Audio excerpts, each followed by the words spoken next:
All right, let's talk a little Auburn sports. You've been covering the athletic department pretty heavily for the last few weeks.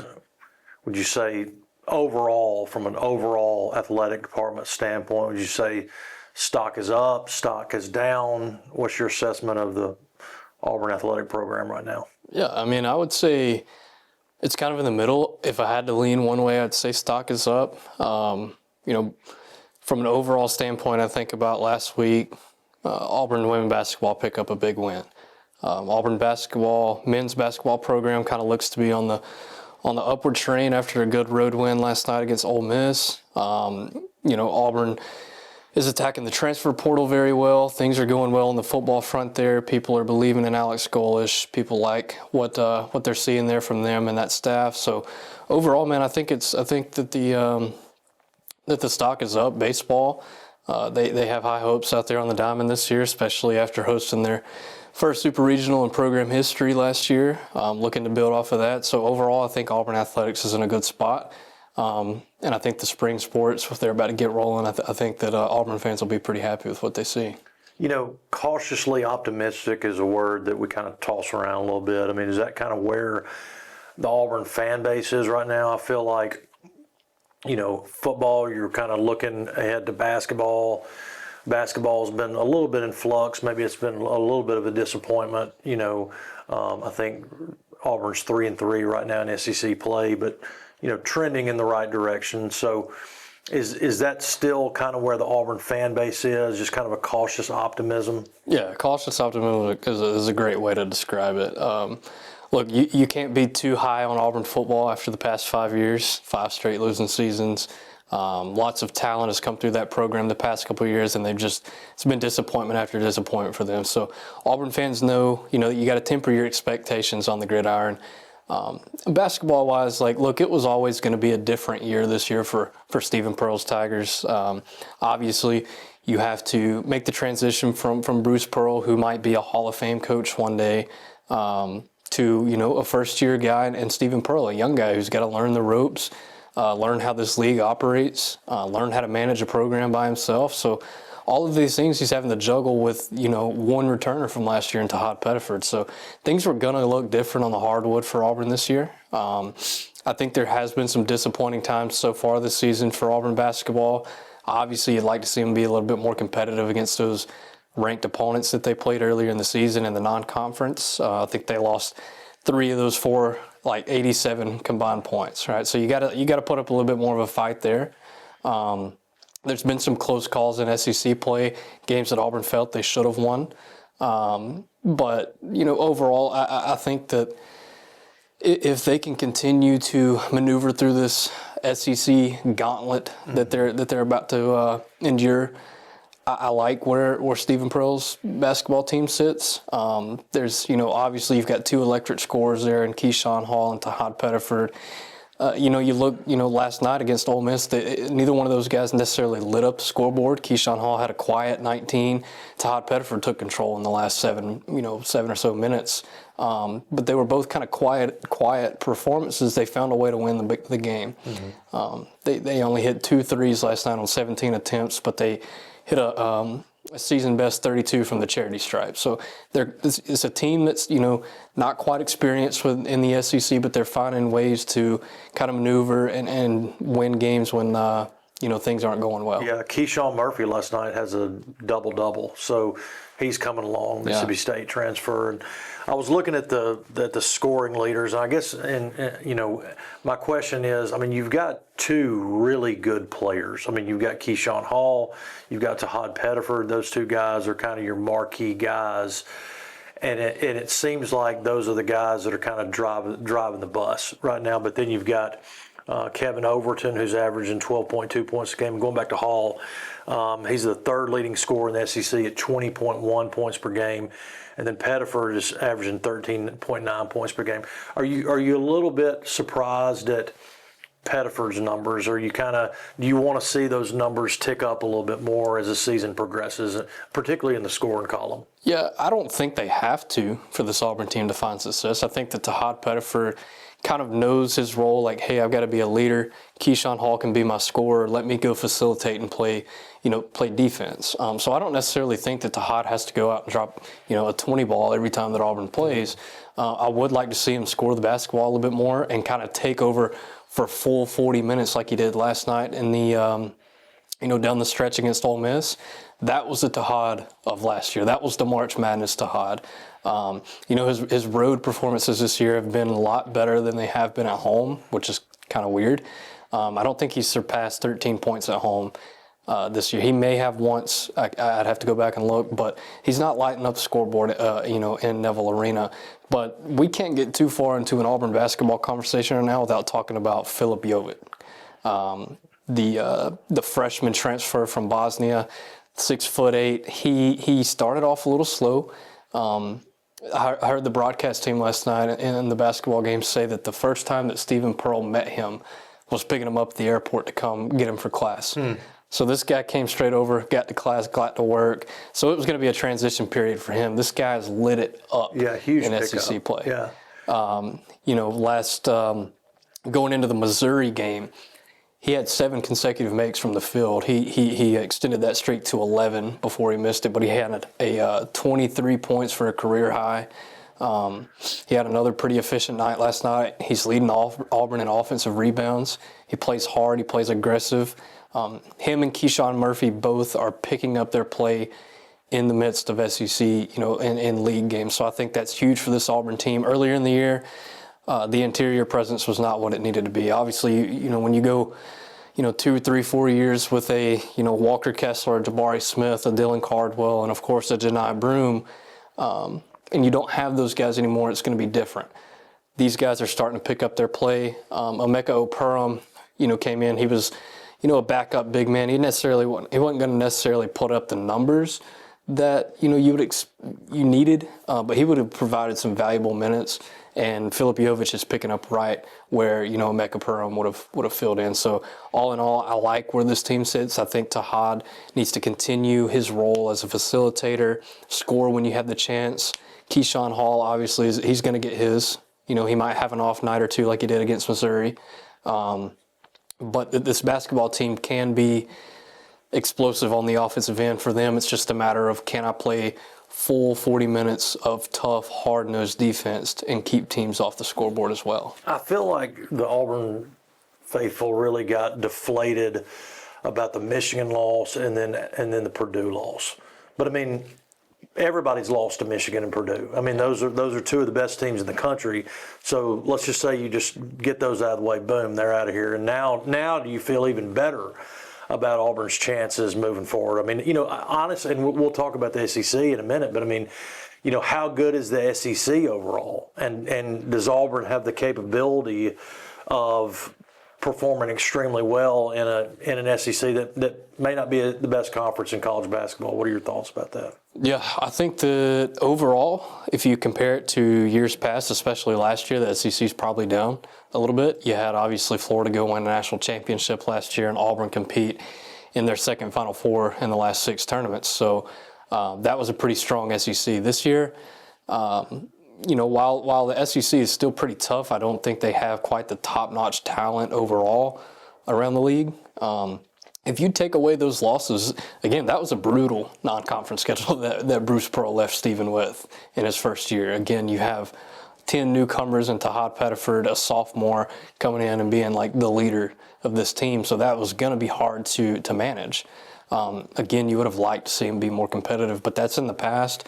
You have a chance now. You're about to be able to reel off quite a few quad 1 wins and boost that resume heading into February and heading into March. So I think that Auburn, I think they can compete in the SEC. It's a league to where, on any given night, anybody can beat anybody.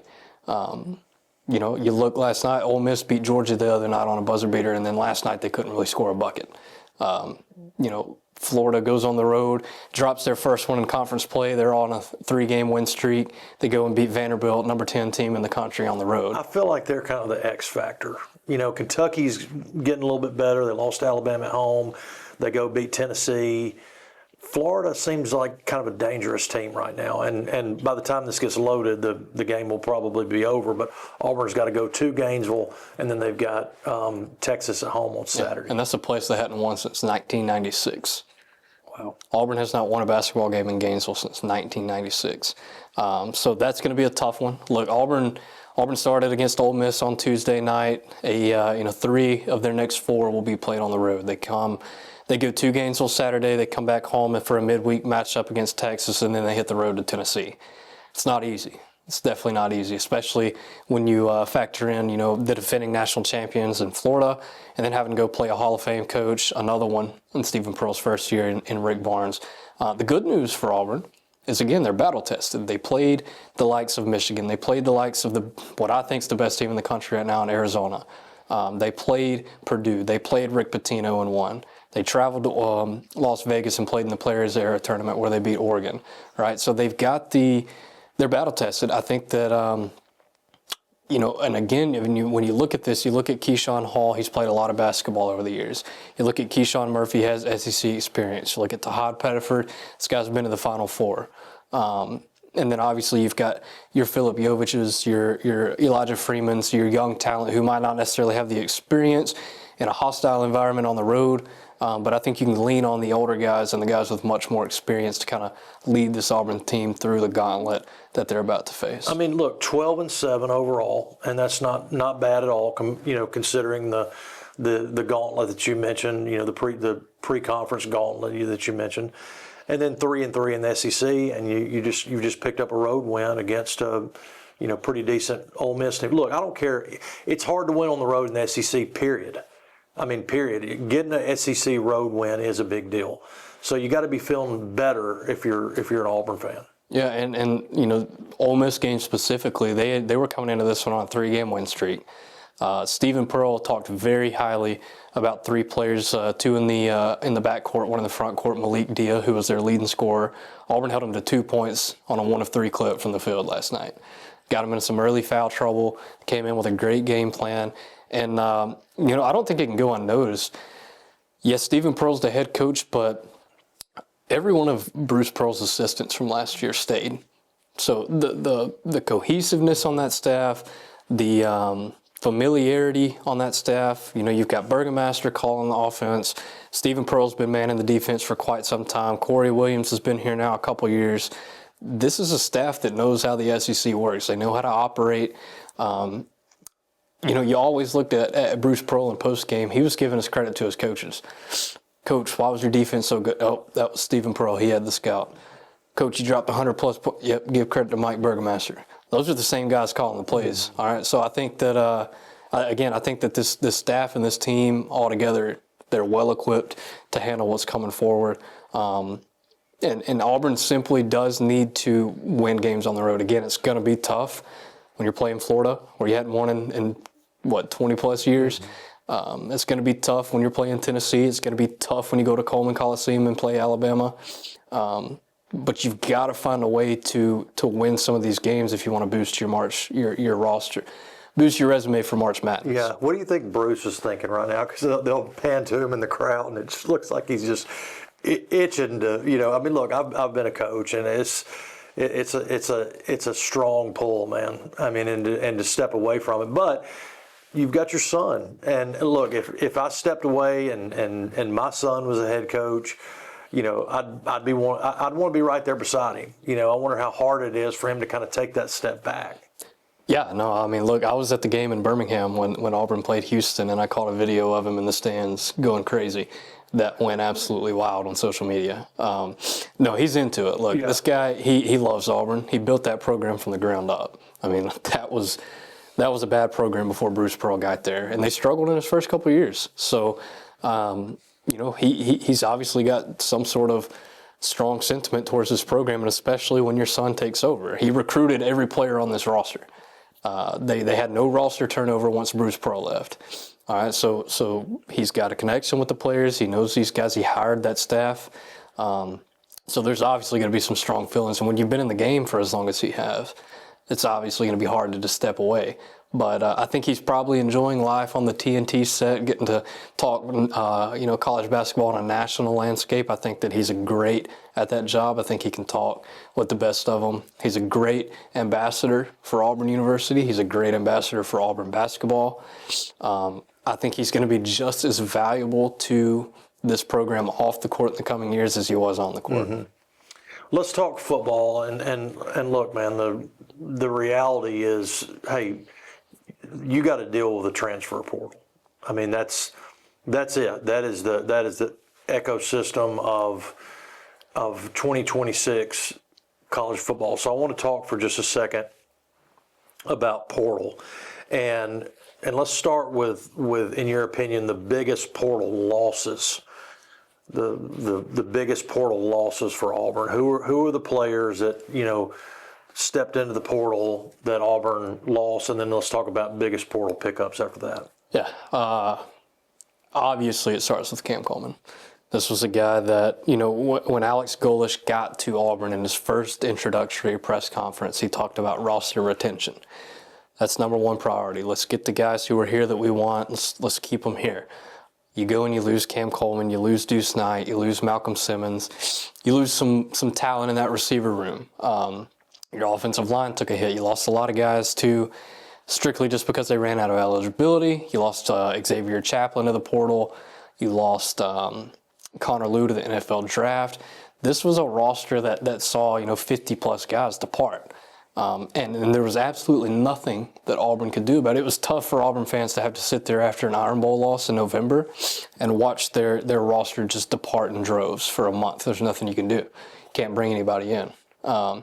So there was a lot of loss, and obviously some key pieces to the future that Auburn fans were going to hope to be there. Obviously, do you want Deuce Knight to come in and start this year? I'm sure some Auburn fans did. Do you want him to stay in a backup role? Absolutely. But I think what you've gained in the portal, I think you're going to like it. I think that Alex Golesh and his staff did a nice job filling in some needs in the portal. This roster is not going to be as talented on paper as Auburn's was last year. It's just not, especially offensively. But again, we just watched Indiana with 0 5-stars, win a national championship and go undefeated 16-0. And we've seen Auburn with that talent go, win 5 games and 10 games in the last 2 years. And I've always said this, and I've argued with people about this before. The difference between, and even going back to the Saban era, the difference between talent on Alabama's roster and Auburn's roster really is it's not that much different. That was my opinion all through the Saban years. That when you look at talent now, did Alabama have more talent most of that time? I feel like they did. Yeah. But it's Indiana. I mean, they didn't have the best players in the country last year. Now, I do think Indiana is a complete outlier. So the question becomes, what can Auburn would do with this? And Nathan King, you had mentioned to me before we went on about Nathan King really did a good job of putting together the net losses, stats related to the net losses and the net gains. So when you look at that, and we can go through this and just talk about it specifically, and it's a very interesting thing to talk about, because when you talk about the exodus of players and then what you're gaining, is it a zero sum? Are you positive? Are you negative from a yardage standpoint? So let's talk a little bit about that. Yeah. You obviously lost some production in that quarterback room with Jackson Arnold, Ashton Daniels, and Deuce Knight in the one game he played against Mercer. You bring in 3,633 pass yards. And that's Byron Brown. Mostly Byron Brown, who was the leader in total offense last year in all of college football, threw for over 3,000 yards, rushed for over 1,000 yards. So this guy, he's a playmaker. He did it at a high level last year. You bring in 2,408 rush yards on offense, 178 receptions, 2,500 receiving yards, 41 offensive line starts. And again, this is coming from Nathan King over at Auburn Undercover and 247 Sports. So, you're gaining a lot of production offensively. And again, we talk about, Alex Golish, Joel Gordon, both coming over from USF. You bring your quarterback, your 3-year starter, and Byron Brown, who we just talked about, is an electric signal caller back there. You bring over a handful of offensive linemen from USF. You bring in 5 wide receivers from USF, and that's where you see the most overhaul and roster turnover on this Auburn roster is, you lose Cam, you lose Malcolm Simmons, you lose Singleton, who said he was going to the NFL draft and somehow ends up at Florida. You lose all your top production from last year, but you bring in USF's top production. Again, one of the best offenses in the country last year. Every single one of them know exactly what Alex Golish wants offensively. Every single one of them know the culture. Byron Brown has worked under Joel Gordon for years, Alex Golish for years. Joel Gordon, by the way, coached Brock Purdy to, record-setting seasons at Iowa State. So there's a lot of familiarity on this staff, like we talked about with basketball. I think it's going to be an easier transition. A lot of Auburn fans were freaking out. When the portal opened, what are we going to do? It was a bloodletting. It was a bloodletting. Yeah. And you're bringing in all these USF guys. Okay, well, will that translate to the SEC? Fair point. Yeah. And that's still to be determined. Yeah. The USF guys. Correct. Anybody. Yeah, really. But it's a good fit for Golish. Exactly my point. You've got guys who know the scheme. You've got guys who know the culture, and I think that's going to make a much easier transition offensively next year. And that's the area where Auburn has got to improve. You look last year, just the nail in the coffin. Obviously, it was the game he got fired. You scored 3 points against Kentucky, one of the worst defenses in the SEC last year at home. You lose to Kentucky 10-3 at home with all this offensive talent that you just lost through the portal. So that's why it might be a little bit easier for Auburn fans to kind of cope with the losses, is the fact that, okay, with all this talent, what did we do? Nothing. You turn the ball over in crucial moments against Alabama. You blow a 17-point lead against Georgia. You can't go on the road and just make a couple plays to beat Oklahoma. And again, officiating was pretty rough for Auburn in some of those losses. But with the talent that Auburn had, it shouldn't have been an excuse. Auburn was in prime position to win a lot of games last year with this talent, and they just couldn't do it. Now you're looking for Alex Golish to come in and bring that, hey, how are we going to finish games? Are we going to run the ball down these teams' throat? Are they going to be scared to line up in front of us like they used to, back in Auburn football was at its prime? That's what I'm looking for Alex Golish to bring. And another key pickup, not a USF guy, running back Bryson Washington from Baylor. This guy is, and not to discount Nakai Davenport, who's also a USF guy coming over to, bolster that running back room, but Bryson Washington, man, this guy could start in the SEC for a lot of teams, and you're pairing him with Jeremiah Cobb. This is not necessarily going to be a situation where it's like hey, you're my number one, you're my number two. Like, this is a 1-2 punch. Jeremiah Cobb was 40-something yards shy last year of a 1,000-yard season, and had he got some touches earlier in the year, you're looking at another 1,000-yard rusher to add in the history books at Auburn. Bryson Washington ran for over 700 yards last year as a freshman. He ran for over 1,000 yards. I was really shocked when Auburn brought this guy in, because I'm like, how in the world are they going to afford Jeremiah Cobb and Bryson Washington? But when you look at the grand scheme of things, like, Auburn can probably attack you through the air next year. But you've got a three-headed monster now with Byron Brown, Jeremiah Cobb, and Bryson Washington in that backfield. And again, not discounting Nakai Davenport, because I've seen a lot of people on social media saying, hey, don't let him get lost in the shuffle. Mm-hmm. This guy's legit too.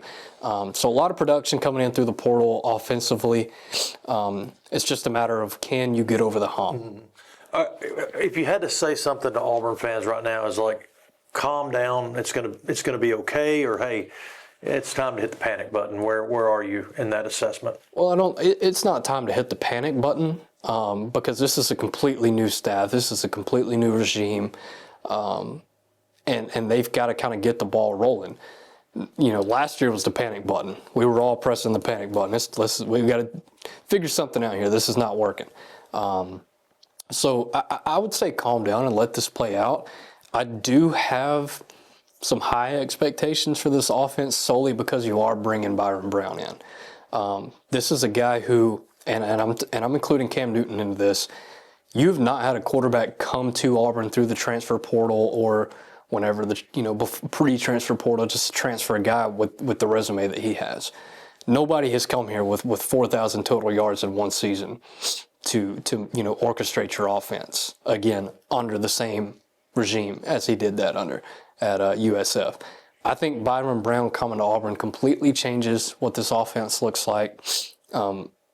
I think that, again, calm down, let it see how it plays out. Yes, you should have high expectations because year to year you can change things now in college football. But again, this is you just lost 50 players. All right, you're not going to be as talented. You've got some guys who quite hadn't been in the SEC long enough or at all. It's going to be different. You're going to a 9-game SEC schedule next year. Your schedule gets tougher next year on the road in Knoxville. You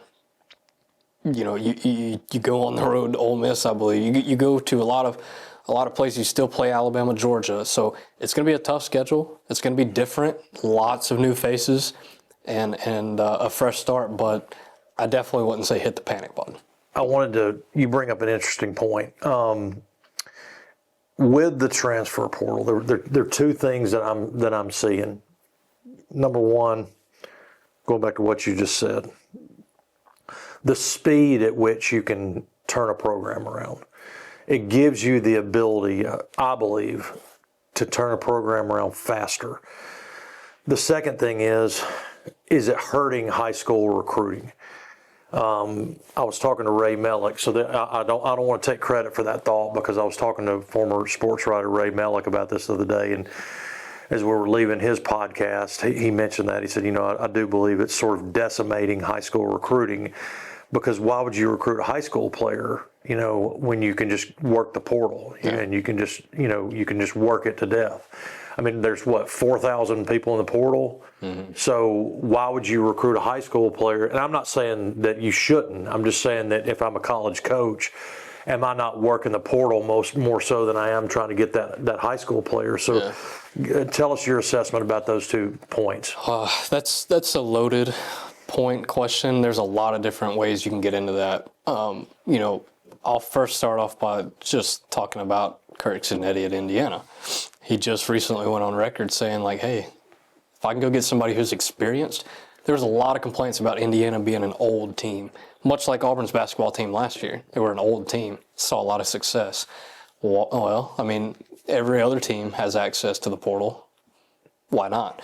No, I do think it's hurting high school recruiting because, again, look, if I can rebuild it's not ideal. When Hugh Freeze got to Auburn, he wanted to build it through the high school ranks. All of these coaches are having to learn and adapt on the fly. Mm-hmm. They're all used to bringing talent in through the high school ranks, developing them, giving them a chance to succeed in their program for years.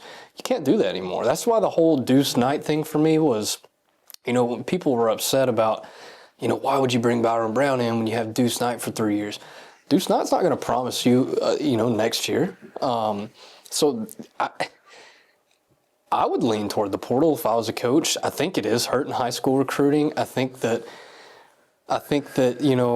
with the portal, again, and this is not necessarily a high school recruiting topic, but we just talked about Alabama.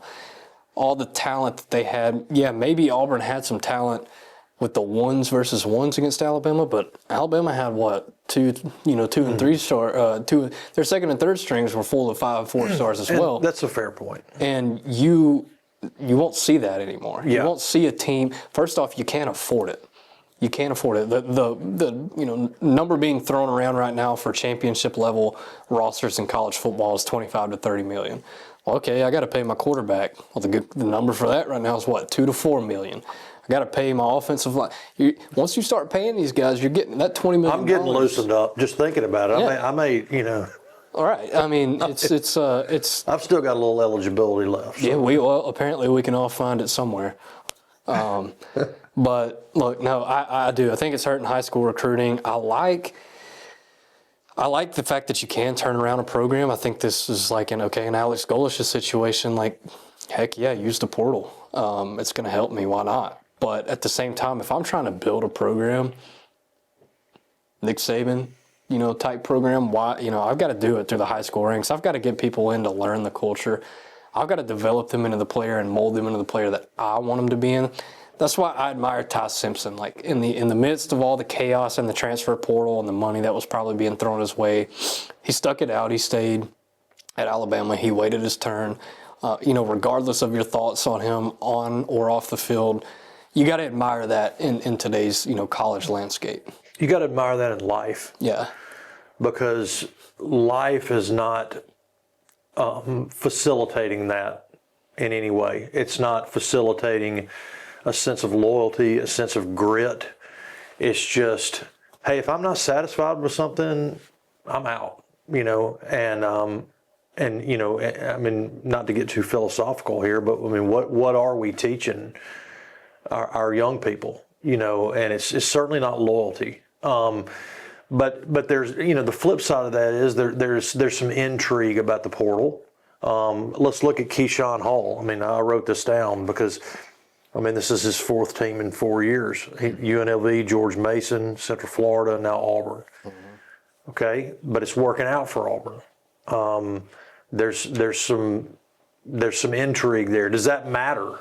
I mean, in the grand scheme of life, that he's going to finish up. He's the third leading scorer in the SEC, but does that make a big deal that he's been 4 places in 4 years? It's working out for Auburn. Yeah, you ask Auburn fans, heck no, it doesn't. No, right? But they don't care. Yeah. But if let's say, Aiden Holloway, a little bit of a shaky start to his career at Auburn. He goes to Alabama, and now he's flourishing. Now Auburn fans hate it, and I'm not just singling out Auburn fans. This is all over, college sports. When somebody comes in, may not excel in your program, then they go hit it off somewhere else. It's a two-way street. Can you blame them? Part of me looks at this thing from a player standpoint. It's like, okay, it's not a good fit. I'm not going to get playing time. I may never get playing time. Or, hey, the money's better over here, so I'm out. Yeah, look, no. You cannot blame the players at all. The coaches are doing it too. So right, anyway. You can't blame the player. If somebody's going to give me more money to go play over here at 18, 19 years old, heck yeah, I'm going, right? Because, think about a lot of these kids where they come from. This is life-changing money for them that you're just flashing in front of their eyes right now. So if I have an opportunity, whether I'm in a good fit or not, I'm going to take that money. So you can't blame the college football players, and you can't really blame the coaches. If they're being allowed to do it, then do it. This comes in, and good grief, we could talk about this forever, but somebody has to grow, a pair of legs and stand up and say, hey, I'm putting an end to this. The NCAA has no backbone. The college sports, commissioner idea has been floated around. I think that's something that's got to happen. Well, nobody's even really talking about doing anything. They're talking about it, but nobody's really, I feel like, taking active steps. It's a circus. It is college sports has become a circus. And nobody really seems to want to, people are floating ideas, but nobody really seems to want to take the bull by the horns and say, you know what, this cannot continue. We've got to regulate. We've got to establish some standards. And so it's just going to continue. And now what's going on with Bediako, coming back, you and I talked about this at lunch. What does that open? You're going to open Pandora's box if you're going to allow, and again, I'm not saying this is Alabama's fault or anybody's fault, but if you start allowing players to come back from the G League with eligibility, then what does that do? So again, it just funnels into the chaos and the circus that has become college sports. Yeah, it's a broken mess right now. I don't know. I was speaking with my uncle this morning about this. Maybe this is a situation to where it's just got to get really bad before it gets better. In the coming years, can there be some structure? Hopefully, because where we're at right now, college athletics, this is just not sustainable. Again, you just mentioned the Bediako news. That's going to open the floodgates. And Alabama's not the first one to do it. Baylor, and I can't remember the first. You can't blame Alabama for it, the Baylor situation, and I don't know what the player's name was, but he was a professional league guy. This is kind of the start of what could come, and I hate to see that, because you talk about high school recruiting then. I mean, it's cooked. Yeah. And again, at the college level, like, okay, Bediako was playing in the G League last week against that's a professional league, all right? So now you're going to let him play against college kids? But you've got to do something to help the high school player. I mean, you cannot completely decimate high school recruiting. I'm not saying it is. I mean, it's a high demand activity, but nobody's talking about that. Nobody's talking about how this is really affecting high school recruiting, and you've got to do something to encourage that, because you don't want the high school players to start getting disenchanted and get discouraged with the whole system. You got to look out for them at some level. Yeah, and in basketball especially, like football, you're going to have 85 to 100 plus guys on your roster. You're going to have some high school kids on your roster. You're going to have to. Basketball, I can go put 10 guys from the transfer portal on a team right now. I don't have to pick up a high school kid. If I miss out on a couple of 5-stars through the high school ranks, who cares? I'll go fill my entire roster through the. Now, is that sustainable? Again, you don't have a culture. You're putting new faces together every single year. Look at this Auburn team. When you look at this year's Auburn team and last year's Auburn team, there was something that I saw last year that just the cohesiveness, the just camaraderie. They were all playing together. They knew their role. They were there to win. Like, let's do this together. And I'm not saying that this year's Auburn team doesn't. I'm just saying that none of these guys have played basketball together. It's different. It's a different feel. I had a conversation with a guy the other day. Offensive line's a pretty dang important position in football. That's a group where you have to mesh together. You got to know what the guy on your right and left is doing on each and given play. You got to be able to trust them. That comes with years and reps of playing together. Well, when you're fielding an offensive line, 5 new guys every single year from all over the country who have never played football together. Yeah, they might have played a lot of football, but they've never played it together. Who can gel? Who can gel? Like, if you've got a group of guys, it's almost like bringing in, all new freshmen, and who can gel over the course of a season. It seemed like Indiana going back to Indiana, it just seemed like they just got better and better as the season went on.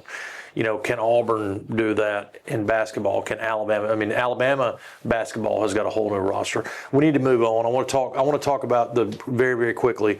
I want to talk about the transfer portal rankings, because this is interesting. You got the top 10. So let's look at how programs are doing in the transfer portal. Let's list those top 10. How's Alabama doing? How's Auburn doing? Alabama right now, they kind of had a shaky start to the transfer portal. Lost a lot of production. They were sitting in the mid-50s a couple weeks ago. Things were kind of going down for them. They've recently picked it up. They have 15 commits. They're ranked number 17 nationally according to 247 Sports. 4 4-stars, 10 3-stars. They have an average player rating of 88.14.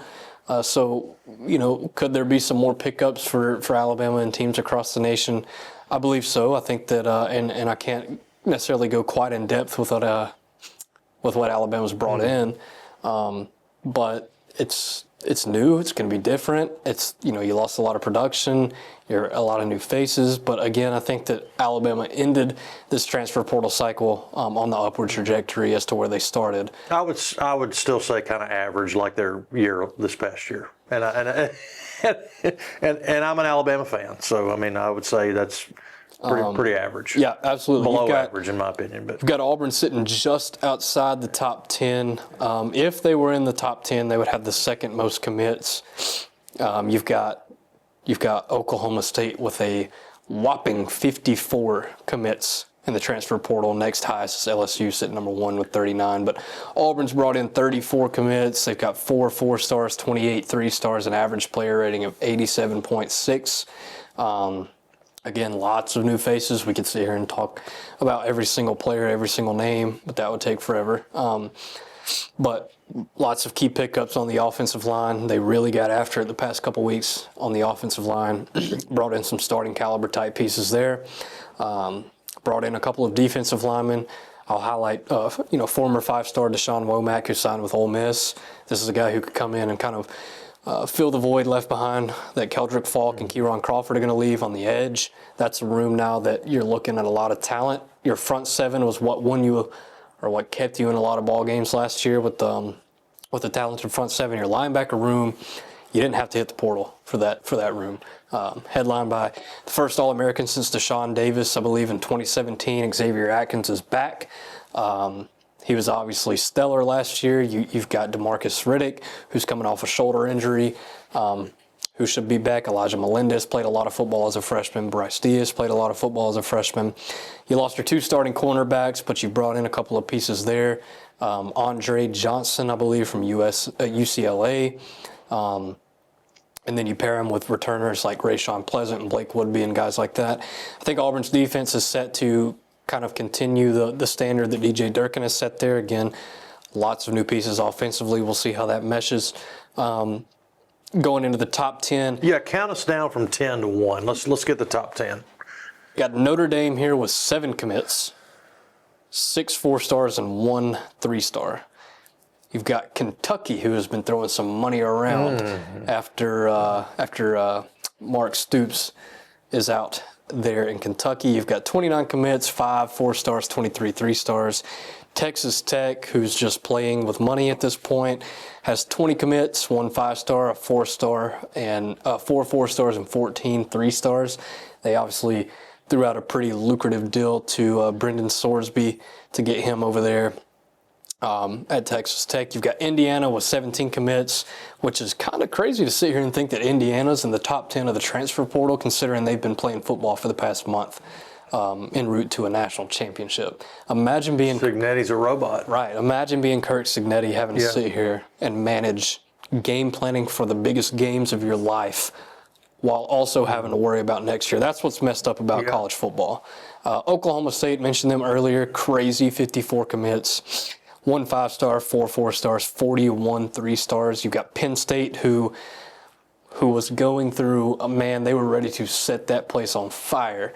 That coaching search took way too long. They end up getting Matt Campbell over from Iowa State. 5 4-stars, 33 stars. What ranking are they? Sorry. They are 5. Sorry, I interrupted you. Go ahead. Go ahead. Yep. 5, Penn State. You got Ohio State at 4 with 16 commits, 5 4-stars, 9 3-stars. Your next 3 are all SEC teams. You got Texas, Steve Sarkisian hitting the portal hard, home of Cam Coleman, who I would say is the only 5-star on this list. They've got 1 5-star, 6 4-stars, and 6 3-stars. Ole Miss sitting at number 2, 26 commits, 8 4-stars, and 18 3-stars, and then the portal king, Lane Kiffin, doing work on the trail. 39 commits, 2 5-stars, 11 4-stars, and 23 3-stars. Got to give the guy credit. He works hard in the transfer portal. That's one thing you can't deny. Okay, all right. I want to do a little rapid fire with you today. I think this is going to be pretty fun. And the question is, are you buying or are you selling? All right, you ready to go? Are you buying or are you selling? We've got about 12 items here. So first one is, are you buying or selling Kalen DeBoer? Selling. Okay. Tell me why. I don't think that Kalen DeBoer is doing a bad job at Alabama. I think that the standards are just set so high. The expectations are kind of unrealistic for Kalen DeBoer. I don't necessarily see, with the equal level playing field all over the country now, I don't see him necessarily bringing national championships year in and year out over there. And that's the standard at Alabama, so I'm going to sell. Yeah. I mean, and I'll hop in here too, and I'm not going to be. I'm going to try not to be critical of a coach because I was a coach, and I know how hard that is, and how difficult it is. Not at a major SEC school, but it is hard being a coach all the way around. Let me say this though. That's not to say that I'm firing Kalen DeBoer right now. I think he's done very well at Alabama. Yeah. I will say this. I just don't feel like it's a good fit. That's the way I feel. I don't feel like it's good. It doesn't feel right. Something feels off. And so that's the way I'll say it. 2 consecutive 4-loss campaigns. The inconsistency, the laying of an offensive egg, the way the Tide finished 2025 offensively. I just wonder how much more Alabama fans can tolerate of that, and then just getting blown out. So I'm selling, and that's the nicest way I'll put that. Okay, buying or selling Lane Kiffin winning a natty at LSU? Yeah, no, I mean, we just talked about what he's doing in the portal. I'm going to go buy right here. Look, Lane Kiffin's one of the better coaches right now in the college football landscape. He's going to do whatever it takes to win. He's a great offensive mind. He's got resources galore down in Baton Rouge. I'm buying stock in Lane Kiffin. Okay. Next one, Kurt Cignetti, buying or selling? Yeah, you can't not buy, right? I think that it's like silver right now. Right, absolutely. Now, do I see this continuing forever and ever? Probably not, but coming off a national championship win, doing historic things there, absolutely, I'm buying. Yeah. He reminds me of Dan Aykroyd on Tommy Boy. A little bit. I love he gives off a Dan Aykroyd, Tommy Boy vibe. All right, college football playoff, buying or selling? Current college football playoff, buying or selling? Yeah, buy it right now. I think it lasts too long, but I love the 12-team college football playoff format. I don't want to see it expand. It's coming. I don't want to see it expand. I'm going to buy it as it is right now. Okay. Alabama basketball. Yeah, I mean, I'm going to buy it. They're on an upward trajectory, too. I mean, they've had success over the last couple of years. Maybe not quite this year as great as you'd like it. Not saying they're doing bad. I'm buying it. They're obviously finding ways to bring talent in to whatever measure they can. Nate Oates is a great basketball coach. He's a good offensive mind. Or a good basketball mind. I'm going to buy stock in Alabama. Yeah, I'm buying it, too. And you're down 11 on the road at Oklahoma, you go on a 10-0 run, and then you end up coming away with a win in a hostile environment. Is Oklahoma the greatest team in the country? No, but again, going back to what we said, winning on the road in the SEC is hard, period. And you got to like what you're seeing with Alabama on the road. But then, the question becomes, who's going to show up? Going back to what we talked about, the dropping a home game against Texas. So are they capable? Absolutely. I'm buying. Okay, Mike McDaniel, your boy, Mike McDaniel, buying or selling? Yeah, just go ahead and sell him. Look, I'm not saying he can't do great things as an offensive coordinator. I think it'll be easier for him. What team did he land with? Chargers. Yeah. I think it'll be easier for him to kind of manage that offense without having to manage the whole, the whole thing. I am going to sell it though. Yeah. I do think he's a good offensive mind, but he just not my type of guy. I bet that's hard for people when you're a specialist at something, and then you're trying to be a head coach, but really you're kind of better suited for like an OC or a DC position. So, all right, John Harbaugh. Yeah, I'm buying. Giants head coach. Yeah, look, Giants have been terrible recently. John Harbaugh is a good football coach. I don't necessarily agree with the firing of him in Baltimore. Yeah, I'm going to buy stock in John Harbaugh. I just think it's one of those things that when you've been there so long, it's just time for a change. And I really feel that with respect to Mike Tomlin as well. It's just, nothing against Mike Tomlin, because I do think he's a really good football coach. And I actually interviewed his former defensive coordinator one time, which was a very interesting interview. But it's sometimes it's just time to move on. Yeah. And I think Harbaugh will do well. Bo Nix. Yeah, no, I'm buying. Look, he's taken Denver to newer heights. Him and Sean Payton are a pretty dynamic duo. Very unfortunate news with the ankle injury the other night. I hated to see that. Bo Nix is a great football player.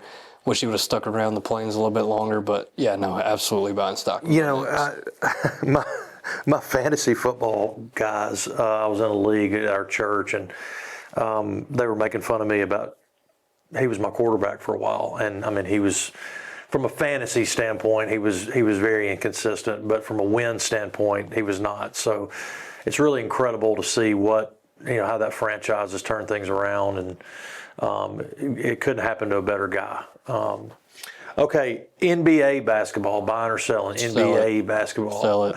Look, I'm not even going to sit here and act like I can talk NBA basketball with you. I'm selling it. Okay. I'm selling it. Just not interested, or? Look, basketball is really not my favorite sport to sit down and watch either. Yeah. I can get into college basketball, but I just I've never been interested in NBA basketball. The quality of the game for me has gone down a lot in recent years. I'm not interested. Do you do fantasy at all? Fantasy sports at all? I don't. It's gotten me interested.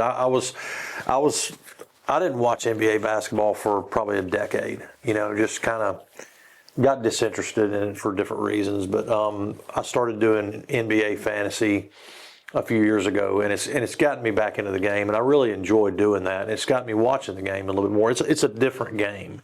It's much different than it was in the '90s, which I believe was the peak of NBA sports. But I've enjoyed kind of coming back to it a little bit. Now, I'll say this: I keep up with Auburn players in the NBA. Yeah, that's fair. That's fair. All right, SEC basketball, buying or selling? Yeah, buy it, man. Look. Again, this might be a down year if you want to talk about the last 5 years as a whole. But again, think back 6, 7, 8, 9, 10 years ago where SEC basketball was an afterthought, right? SEC basketball has got amazing talent. On the broadcast last night for the Auburn game, they were saying that the SEC leads the nation in points per game as a conference with like 80 plus per game. There's a lot of talent. I think they have more prospects in the NBA right now than any other conference. This is, a lot of great basketball coaches in the SEC. I'm definitely buying stock in that. Yeah, one of those teams that's coming to mind as you're talking is, Texas A&M. I really think Bucky is going to do an incredible job there. And so, in a way, you don't really know what this SEC's got right now. So, it'll be interesting to see how all that shakes out in the tournament. Okay, buying or selling? Saban staying retired. Yeah, I'm buying that. I think he's living his best life on set at College Game Day. Just was announced that he's going to have a documentary set on him. He's not coming back after that. So no, I think he's doing a very good job as a national spokesperson for the sport. I think that he's loosened up a little bit in retirement. It looks like he's having a lot of fun. I'm definitely buying that. Are Auburn fans not as mad at him right now, maybe, as they were? Look, I don't, regardless of your fandom. Or dislike him, let me ask it that way. Regardless of who you rooted for, you have to respect Nick Saban. He's the GOAT, right? Yeah, he handed it to you a couple of years there in the Iron Bowl, and he ruled college football, but, man, he was the greatest to do it, and I have nothing but respect for Nick Saban. So I wouldn't even necessarily say that Auburn fans as a whole hate him. I think they just were sick and tired of seeing him win every year down there in Tuscaloosa. Fair point. Okay, last one. Gus Malzahn eventually coming back to the SEC. Yeah, I'm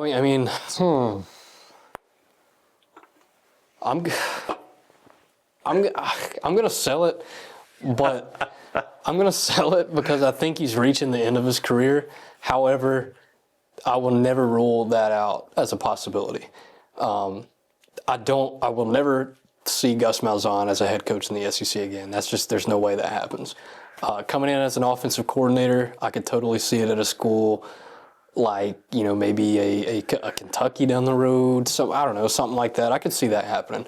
Overall, I'm going to sell it. I'll stay with him sticking down in Tallahassee, even though that program's a dumpster fire right now. I want to say this from a Bama fan's perspective, and I know that Auburn fans got tired of the ups and downs of Malzahn. You'd win a big game, but then you'd drop one to one. I'm just thinking about, there was a loss to Ole Miss one year that you shouldn't have lost. And I think Auburn fans got real tired of that. But from an Alabama fan standpoint, going head to head with the GOAT and not backing down, I was always fearful of what a Gus Malzahn team could do, particularly on the plains. And so I always thought he was a really good football coach, and obviously his offenses were very dynamic and could score. I think that kind of waned a little bit as his career went on at Auburn, but I was always pretty fearful of the guy. Not that you should be fearful, but you knew that you were in for a game, and he wasn't scared of Alabama. Yeah. So I'm saying that from a Bama fan standpoint, and so I'd really like to know where Auburn fans sit with that right now. There's certainly a lot of Auburn fans who would take an 8-4 season right now.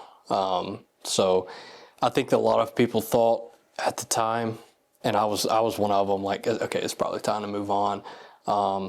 But now looking back on it, you've gone through the Harsin tenure, you've gone through the Hugh Freeze disaster. Now you might be thinking, okay, maybe that was a little premature. Do I still think Gus Malzahn would be on the sidelines at Auburn right now? Probably not. It's just not the way college football works anymore. If you can't make an appearance in the college football playoff now and win games that you're supposed to, you're just not going to be there. Because again, like we talked about earlier, with the transfer portal and the money being thrown around now, it's expected of you to be able to turn a program around and win football games. I liked Gus Malzahn. I thought he outcoached Saban quite a few times in Iron Bowls. There were a lot of times that I thought that he out-schemed Saban, especially with his high, fast up-tempo offenses. There was one play, a particular punt play, and I want to say it was 2017, that he kind of got under Saban's skin there. He outcoached him. I can't even remember the situation. You go back to that same game, I think it was 2017, where he gets a second put back on the clock before halftime and kicks a field goal. How do you get a snap off in 1 second? Mm-hmm. But he found a way to kind of manage that, and Auburn won that game by 3 points. Yeah. Well, not 17-19, but yeah. No. 48-45, I think, was the score. Yep.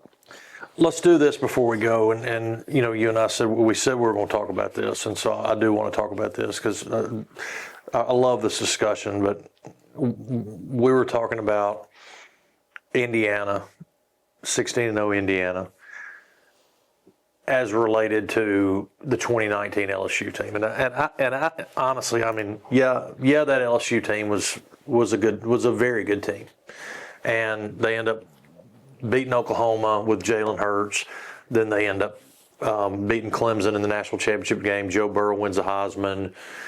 But I mean, why? In your opinion, is that team better than this Indiana team? Is the 2019 LSU? Why is that team so good? I mean, the 2020 Alabama team, not to be a homer, but I mean, the 2020 Alabama team was pretty good. Not many people talk about that team.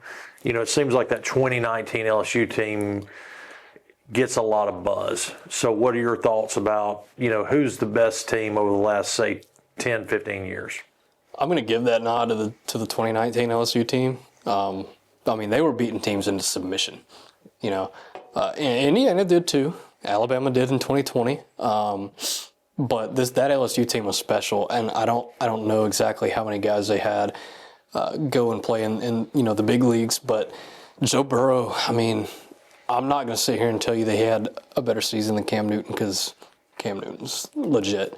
But that's certainly an argument, and you could go either way with it. Joe Burrow was outstanding. That wide receiver room was outstanding. That defense was outstanding. Again, they beat teams into submission. Auburn might have played them closer than anybody did that year in Death Valley. That just goes back to kind of talking about those Gus Malzahn, can't score points when you need it. I'm going to give the nod to the 2019 LSU team. With this Indiana team, I think they were good. I think they were really good.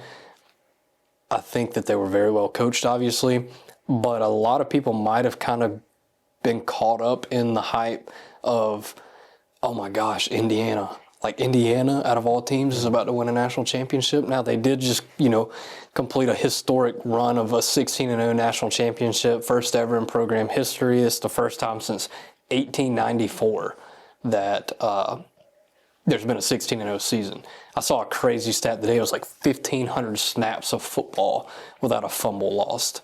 Their only fumble lost all season was in the first game in the first quarter against Old Dominion. Wow.